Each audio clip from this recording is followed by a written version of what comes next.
The election results are in. What do they tell us about where we are right now and where we're going? Let's get the inside story.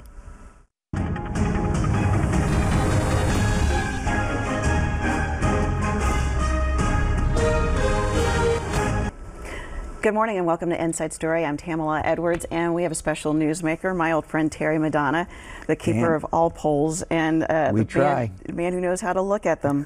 An incredible night on election night. If you look at things locally, particularly in the collar counties, like let's just go through the list. Some of this is stunning. In Bucks, they took 4 row offices: sheriff, controller, prothonotary, I'm not even sure I know what that is, recorder of deeds. In Delco, 2 city council seats. That was the first time it had happened since 1970, the first time they gained more than 1 seat. Sheriff, first time since FDR was in office. Controller, register of wills. Chester County, which has been reliably Republican, going back almost to George Washington. Treasurer, controller, coroner, clerk of courts. I mean, we're talking 1799 they held power. How do you look at this? Did you see it coming, or did you find something surprising in exit polling? All right, well, let's start with this. First of all, the 4 collar counties have been trending Republican for almost 2 decades. Very slowly at first. It began in Montgomery County. Trending Republican or trending Democrat? I'm sorry, trending Democratic in the municipalities close to Philadelphia. And if you look at statewide elections and presidential elections, 3 of the 4, sometimes 4 of the 4 have gone with the Democratic candidates. So basically what happened, the reaction to Trump, to President Trump, the controversies accelerated a trend that has been underway in this state for 2 decades at least. It accelerated it. Why? Because the Democratic turnout went up. The Republican turnout was, you know, down somewhat, but here's the bigger point. The Trump base is still firm. If you go out into the southwestern part of our state and even up to places like Erie County, the Republicans did quite well. Right. So we've got to be careful how we assess that. But okay, so let's break it down. Let's talk about that. Politico this week did a story that was much discussed about Johnstown, and they had a line in there. It's not about whether or not the goalposts move. There are no goalposts. They're with the president no matter what. Oh, sure. Meanwhile, in these collar counties, they're seeing some shifting among highly educated, middle class, upper class Republican voters. But then the question, if I'm a Republican operative, is I say, for next year and in 2 years, 3 years, how do I talk to both of these parts of the base that I need? That's a huge challenge. I mean, basically what's going on is we have this extreme partisanship. As someone who's done polling for 26 years now, the middle has shrunk completely. The party's voters are basically at polar opposite ends of the scale, with Republicans being much further to the right, Democrats being much further to the left. The Democrats have a similar kind of split, and it's also generational. You know, who's going to head the party, Hillary Clinton or Bernie Sanders? You get the point, the wings of the party. For the Republicans, that's the big challenge. You hit the nail on the head. The voters down here in the Philly suburbs, the Republican voters, tend to be more moderate. They tend to be more culturally liberal, which is a huge issue.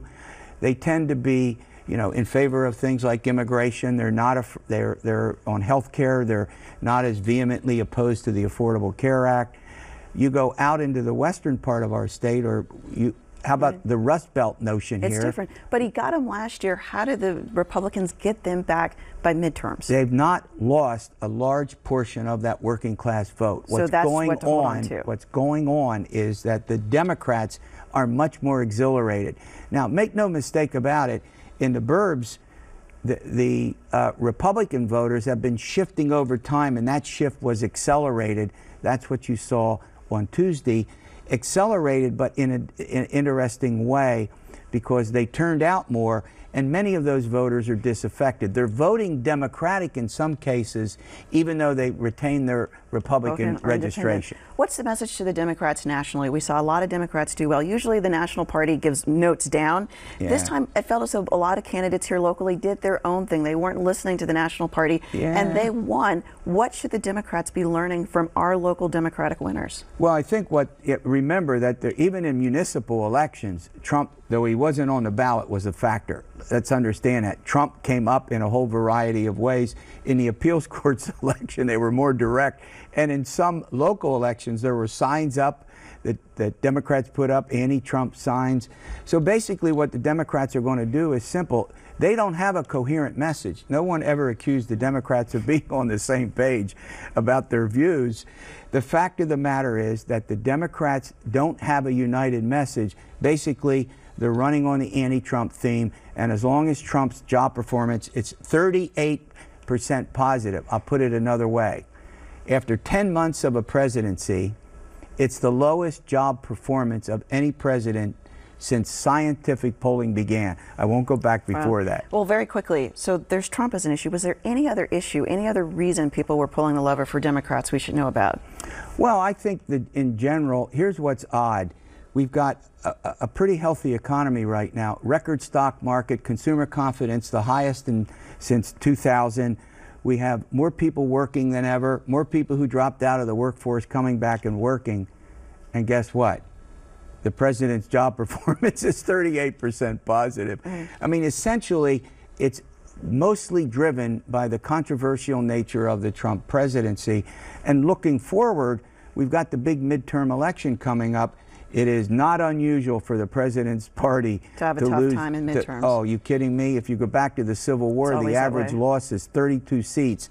Clinton, Bush, and Obama, first terms, a disaster in the midterm for their parties, and we'll have to see. All bets are off on the future. All right, we'll see what indeed the future holds. Always good to have you here with us. We'll take a short break and come back to our Inside Story panel. 6 ABC's Inside Story is presented by Temple University.